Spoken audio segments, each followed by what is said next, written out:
remember anything about this. I was 6 years old. It was right after Hurricane Hazel in 1954. That was the neighborhood that I lived in. Families stuck together. And each night, like weekends, families would get together at somebody's house. The men would sit on the porch, the women would sit in the house, the children would be in the yard. And I was a nosy child. I would sit around the men because they told such interesting stories. But this one particular story I remember, this guy had went in the woods hunting, and they said that he committed suicide. He shot himself.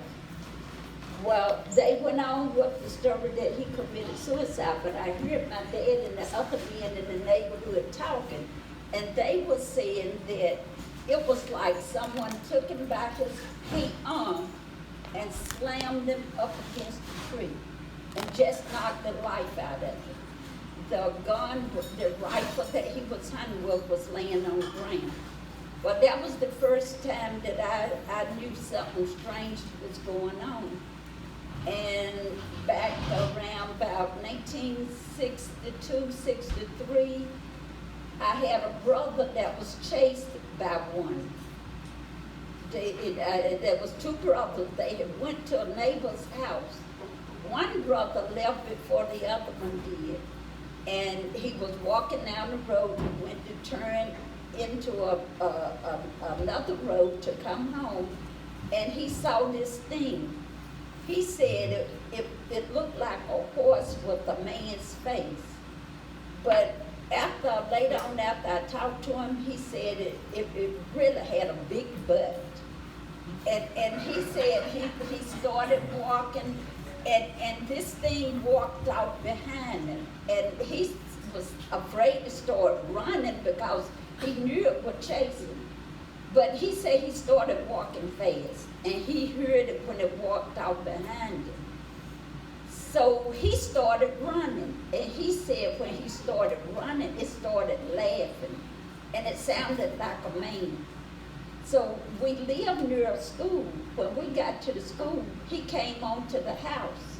Well, the second brother came home. When he got to the school, he heard something whistling, like a man whistling.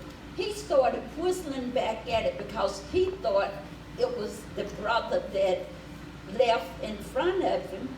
And he started to go down to the school, and he was going to jump out and say boo, and they would walk on home together. But he changed his mind and decided to go home. Well, he got home. My brother was screaming and crying, and he was scared, and so that was another incident. The second incident was I had a 14-year-old son, and y'all probably read the story in the Daily Herald. The paper said that he was 17 years old, but actually he said he was 14. We lived in a very remote area on Red Man Trail in Warren County, if you want to look it up. He would go down to the bridge, and I kept telling him stay away from the bridge because we lived in a remote area. It was so remote, it was a dirt road. We had one little old lady for a neighbor. He would go down there. One day he ran into the house screaming and hollering, "Ma, I just saw something." I said, "What was it?" He said it was a big hairy man with a little head. He said it was walking like this. And all of a sudden it stopped and turned and looked at him. He said it had blue eyes. I never heard of anybody saying it had blue eyes. I heard red eyes, yellow eyes, but he said it had blue eyes. He was on the bicycle, and it scared him so bad he forgot to ride the bicycle home. So I took him back to the bridge. He got the bicycle, never went back there again. But when he came in the house telling me about it, I said, "Don't worry. I grew up with these things. I've heard them all my life. I know people that have seen them." But anyway, long story short, these things do exist. They are for real. and eventually somebody's gonna capture one. I even told Steve stories about, I know 2 incidents where they got into people's houses. This was years ago, I guess maybe in the late 30s, early 40s. They got in a house and they couldn't get it out of the house, so they decided to set the house on fire. And they was told when this thing come out, it was like a child. When it comes out, to beat it to death. This is what they did. This was told to me by an 80-year-old lady. So they do exist, and if you go looking for them, you're not going to see them. You're going to have to go into the woods without them or not thinking about them, because it's like they know what's on your mind. My husband used to laugh at the stories that I would tell until one night he was sitting on the porch and he heard something walking up to the house. He looked up, he said it was a big, tall thing, looked like a man, but it was too big to be a man. So he stopped laughing at me. But anyway, I have a lot of stories to tell, but it would take a long time. But Steve and I rode around one day and spent a lot of time together showing him places where they were sighted and telling him different stories. So that's the end of my story. Very nice job. Yeah, what we'll do is we're going to have some other people talk, tell some stuff. If you're going to come across other memories, I know you did that day we drove around. One of the stories you talked about having these small creatures out there that these people, one family befriended them, she was telling me. And this thing used to come in. They live in a house that has dirt floors, no electricity, still using candles, kerosene for heat, kind of I guess a squirrely family. Yeah, backwoods. If she says if she sees them in town at the store, they run to the back of the store. So not the kind of person that we're hoping to talk to them. It's going to be a long shot. You know, I took you to the house that day, but I called my husband. He told me not to go to the house because he know this family, but they don't want you in their yard if they don't know you. So, you know, I called my husband. He told me not to take you to the house, but we turned around and left. And we didn't get shot, so that's a good thing. But the crazy thing, she says they used to come in, they befriended this thing, I guess they were feeding it or whatever. In the house, but when it was time to get rid of it, she said they used to throw snuff under the furniture, and basically the stuff would make this thing sneeze, it would go out, and they could remove it from the house at that point, so they could shut the thing down. The story she told me that she just mentioned now, about burning the house down and beating this thing to death, is like, as she's telling me in the car, I'm just like dumbfounded. I said, holy, you got to say that again. I need to get that on camera. I filmed her on my phone just to have it thing. But it's just amazing the stories we get.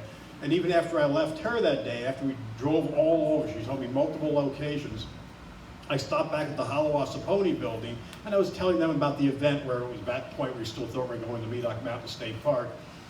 Basically, they said, oh, we've just had a sighting a week and a half ago around the corner. We think it was another juvenile. I mean, it's just nonstop. The stories keep on coming in. These are people who have nothing to gain from it. Just like the story that started this whole thing, the woman Tiffany Merrill living the block behind us, who had a sighting January the 8th, 2016, 5 o'clock in the morning. She's up early talking to her mother about who's going to take her 5-year-old daughter Bella to kindergarten. In the process of having this conversation, hears this noise behind her house, looks out the back window, sees this huge bipedal creature crashing through the woods behind her house. Roughly 8.5, 9 feet tall, jet black hair 6 to 8 inches long, moving so quickly through the woods that the hair is drafting behind it. This woman was horrified, totally freaked out. Basically, her mother's on the other end of the phone, in the process of talking to her mom. Her mom says, what's going on? Thinking it's an intruder. Basically, she explains what she's seen. Her mom says, call Steve around the corner. He knows about these things. She didn't know me from Adam. Her mom basically calls me. I run around the corner to get the story. First time I met Tiffany Merrill, pacing back and forth in the front yard. This woman was freaked out. I tell her, calm down. Do not go back in the woods. I go back there. Basically, I can clearly see it's like a jungle back behind this house. I can clearly see something came through, broken vines, broken branches. Now the leaf litter is very deep, so I'm not going to get footprints, but I can get footfalls. Basically, I take photos, I don't find any hair, scat, I bring her back in. Basically, we do a short piece on her, local newspaper picks up on her. The Daily Herald calls me, he knew I worked for the Daily News, says, Steve, I'm very uncomfortable doing a piece on Bigfoot. I said, send your reporter out, and let's go through it. And I get over 20 phone calls.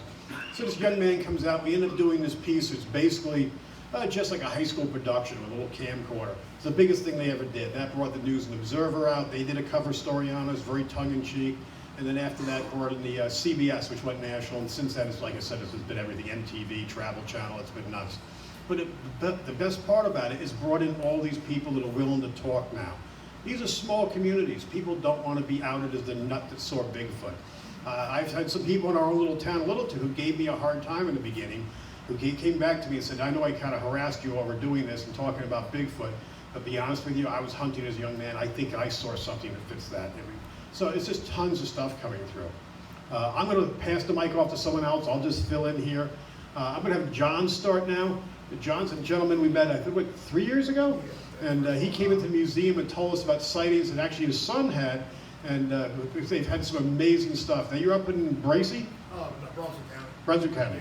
I'm going to let him come up, introduce himself, tell you his story. He's got some amazing stuff.